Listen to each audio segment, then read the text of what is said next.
देश के प्रति अगर मोह और इस देश के प्रति अगर इस तरह की इच्छा शक्ति होती, अगर लोगों की के बारे में ख्याल रखने का, तो पूर्णिमा जी 9 करोड़ रुपए प्रतिदिन के हिसाब से टैक्स पेयर का पैसा अगर लॉस हो रहा है एक संसद को चलाने में, जो कि 120 दिन औसतन संसद चलनी चाहिए साल में, आज महज 70 दिन रह गए हैं इन्हीं के क्रियाकलापों के वजह से। इनको पता नहीं है कि देश में जो 150 करोड़ लोगों के भविष्य का फैसला जहां पर होना चाहिए, उस जगह पर ये अपनी बेतुका बात को लेकर इस तरीके से संसद को इंगेज कर देते हैं, जहां पर टैक्स पेयर के पैसा तो जाता ही जाता है, बल्कि वो मुस्तकबिल भी नहीं लिख पाते भारतीय संसद, जो 150 करोड़ की जनसंख्या उसकी इंतजार कर रहे होते हैं। मैं आपको एक चीज कहना चाहता हूं कि संसदीय जीवन में रहते हुए, 21 साल संसद रहते हुए, वो 21 मिनट भी संसद में सीरियस नहीं रह पाए, तो इसलिए देश भी आप सीरियस नहीं ले रहा है, न देश की जनता ले रही है। आप एक एक राज्य को आप टटोल लीजिए, 11 राज्य में इनकी स्थिति शून्य हो गई। और जिस तरीके से पूर्णिमा जी इन्होंने माइनॉरिटी में बात, इन्होंने सिखों के लिए जिस भावना का इन्होंने इस्तेमाल किया, जिस शब्दों का इस्तेमाल किया, ये इनके सिखों के प्रति वो तो खैर बहुत बचकाना व्यवहार था और लोधी साहब मानेंगे नहीं, लेकिन इस तरीके से किसी माननीय सदस्य का गुजरना, और फिर उसके बाद वो जरा तस्वीरें देखिए तो ऐसा लगता है कौशिक साहब कि जैसे गली किनारे पर खड़े होकर कुछ लड़के हैं और कोई गुजरता है तो फिर हंसी ठहाका करते हैं, हूटिंग करते हुए नजर आते हैं। तो वो तो खैर बहुत ही इमेच्योर था, नो डाउट इन दैट। लेकिन जो हंगामा कांग्रेस की तरफ से, विपक्ष की तरफ से हो रहा है, आप उसको स्ट्रैटेजिक ज्यादा मानते हैं या एक वैचारिक दिवालियेपन की तरह ज्यादा देखते हैं? क्योंकि संसद चलनी जरूरी है। दूसरी इंपॉर्टेंट बात सर, कि ऐसा नहीं है कि इससे पहले हंगामा हो रहा हो, प्रधानमंत्री ने अपना भाषण कंटिन्यू ना रखा हो। देखिए पूर्णिमा जी, यदि माइंड मेकअप करके संसद में जाया जाए तो निश्चित तौर से जो दृश्य देखे जा रहे हैं वो तो दिखेंगे ही। जिस पुस्तक पर राहुल गांधी को बोलना था, वो न तो लोकसभा स्पीकर ने उसकी परमिशन दी और न उस मुद्दे पर राहुल गांधी को बोलना था। संसद में प्रवेश करने से पहले जब एक पत्रकार ने पूछा कि आज क्या मुद्दा होगा, उस समय भी राहुल गांधी ने रक्षा मंत्री देश के और प्रधानमंत्री के बारे में भद्दी टिप्पणी की।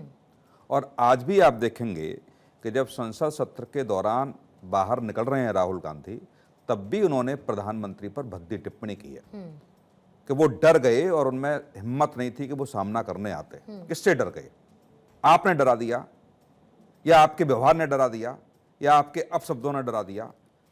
मतलब ऐसे शब्दों का उपयोग नेता प्रतिपक्ष से बहुत मुश्किल होती है इस इतने बड़े लोकतंत्र में।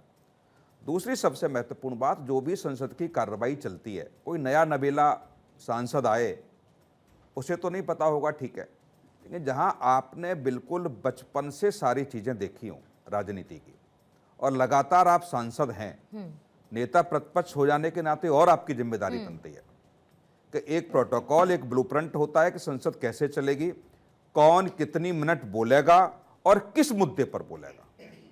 मुद्दा भी डिसाइड होता है कि आज इस मुद्दे पर इस संसद सदस्य को बोलना है या इस मंत्री को बोलना है। आप उस मुद्दे पर बोलना नहीं चाहते, केवल आप संसद में बोलेंगे तभी देश सुनेगा, संसद के बाहर बोलेंगे तो देश नहीं सुनेगा। जो बात आप संसद में रखना चाहते हैं वो प्रेस कॉन्फ्रेंस करके नहीं रखना चाहते, देश नहीं सुन पाएगा क्या? संसद में व्यवधान पैदा करके ही आप क्यों बोलना चाहते हैं? संसद का ही समय क्यों बर्बाद करना चाहते हैं? और जब लोकसभा स्पीकर ने निश्चित कर दिया कि इस मुद्दे पर आपको इतने मिनट बोलना है, तो उससे अलग हटके एक बार नहीं, बार बार आप राहुल गांधी वही कर रहे हैं। दूसरी बात, वो आपकी बात से सहमत हूं, जब देश का प्रधानमंत्री बोलता है तो एक गर्मा होती है उसकी, पूरा विपक्ष सुनता है। कई प्रधानमंत्रियों को नहीं, कई संसद सत्रों में हमने देखा है कि जब प्रधानमंत्री का बोलने का समय आता है तो बड़ा मेज थपथपा करके या थोड़ा बहुत गहमा गहमी होती है, लेकिन इस तरीके का नहीं होता जो पिछले 4-5 साल से हम देख रहे हैं। मणिपुर में भी यही हुआ, प्रधानमंत्री नहीं बोलेंगे, प्रधानमंत्री जवाब नहीं देंगे, आए प्रधानमंत्री तो आपने नहीं सुना।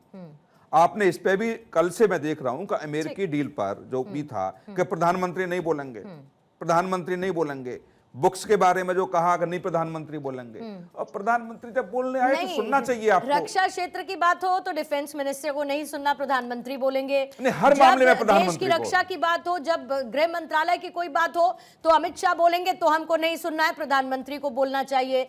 मतलब लोधी साहब ये तो गजब बात हो गई ना कि हम कहते, वो क्या कहते हैं, कौन सा गाना है, मैं याद करने की कोशिश कर रही हूँ सर, तुम दिन को कहो रात तो रात कहेंगे, समथिंग लाइक दैट। तो मतलब अगर आपके मन मुताबिक बात नहीं होगी तो सदन को आप लोग चलने नहीं देंगे। पूर्णिमा जी, आपने गाना गा दिया, एक गाना मैं भी गा दूं। गाइए। मैं बर्बादियों के जश्न मनाता चला। आज देश के प्रधानमंत्री देश की बर्बादी का हर टुकड़े टुकड़े करके जश्न मना रहे हैं। कैसे बर्बादी बताइए? अरे आज प्रधानमंत्री जी, आज हमारे देश में बेरोजगारी कहाँ पे है, आज हमारे देश में शिक्षा का स्तर कहाँ रह गया, यूपीए शासन काल में कितनी थी? और जिस पूरी बात हो जाने दीजिए, यदि अब मैं टोक रहा था तो आपको भी दर्द हो रहा था। नहीं, मैं तो साथ में काउंटर सर मैं तो दूंगी ना, या तो आप मेरी भूमिका पर आ जाइए, मैं आपकी भूमिका पर आ जाती हूँ, मैं ज्वाइन कर लेती हूँ आपकी पार्टी, वैसे मुझे कोई इंटरेस्ट नहीं है, लेकिन मेरे काउंटर तो लीजिएगा ना। जब अरे कंपैरिजन की बात करेंगे तो फिर दोनों में कंपैरिजन होगा ना सर। नहीं होना चाहिए। अच्छा, आप अपने मुताबिक बात कर लीजिए। चलिए, इनके लिए टाइमर रखेंगे 1 मिनट का, अनइंटरप्टेड, अपने मुताबिक अपने मन की बात आप कर लीजिए सर, कोई दिक्कत नहीं, बोलिएगा।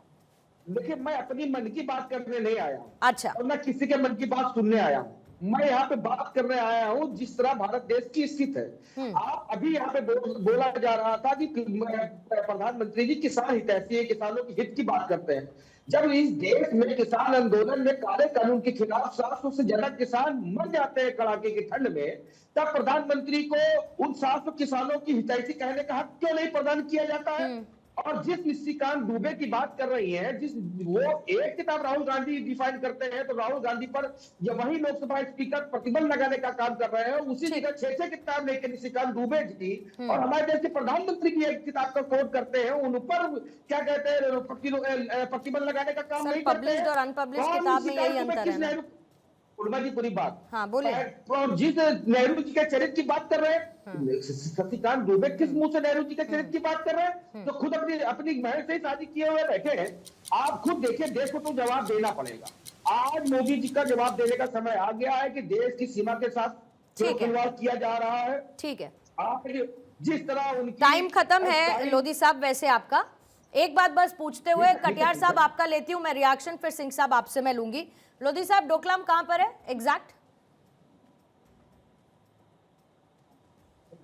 डोकलाम कहां पे है और चाइना ने कहां पे हमारे देश में नहीं, अरे सर घुमाइए मत, घुमाइए मत।